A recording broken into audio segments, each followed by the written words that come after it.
Good morning everyone, welcome to my new blog.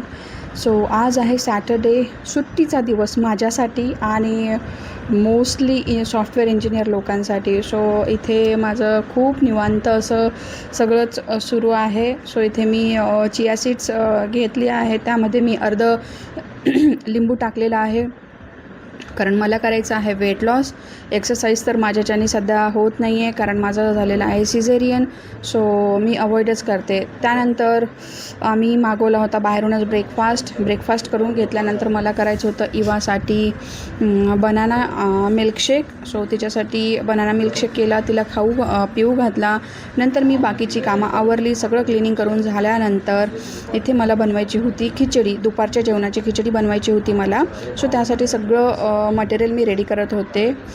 So घरातली सगळी कामं मी मोस्टली सॅटर्डे संडेच करते कारण एरवी मला जास्त टाईम मिळत नाही. सो इथे बघू शकता माझ्या देवाची पूजाही झालेली आहे. तुम्ही स्वामी समर्थांचा फोटो इथे बघितला असेल. सो माझी फार श्रद्धा आहे स्वामी समर्थांवर आणि आम्ही फार मानतो, म्हणजे माझे मम्मी पप्पा सगळेच आम्ही स्वामी समर्थांना खूप मानतो. सो इथे बघू शकता मी खूप छान अशी खिचडी म्हणण्यापेक्षा टोमॅटो राईस करणार आहे नवीन पद्धतीने. आजच मी यूट्यूबला बघितला. सो त्यांनी जे साहित्य सांगितलं होतं माझ्याकडे बऱ्याचशा गोष्टी नव्हत्या, पण ज्याही माझ्याकडे अवेलेबल होत्या माझ्या फ्रीजमध्ये मी त्याच सगळ्या गोष्टी टाकून टोमॅटो राईस बनवणार आहे. सो इथे बघू शकता तुम्ही की हा राईस दिसायला तर मस्त दिसतोच, बट याची चवही आय होप की खूप चांगली असणार आहे. सो वाव, दिसायला तर एकदम असं फ्राईड राईस व्हेज फ्राईड राईससारखा दिसतो आणि आय होप की हा खायला पण खूपच चांगला आहे.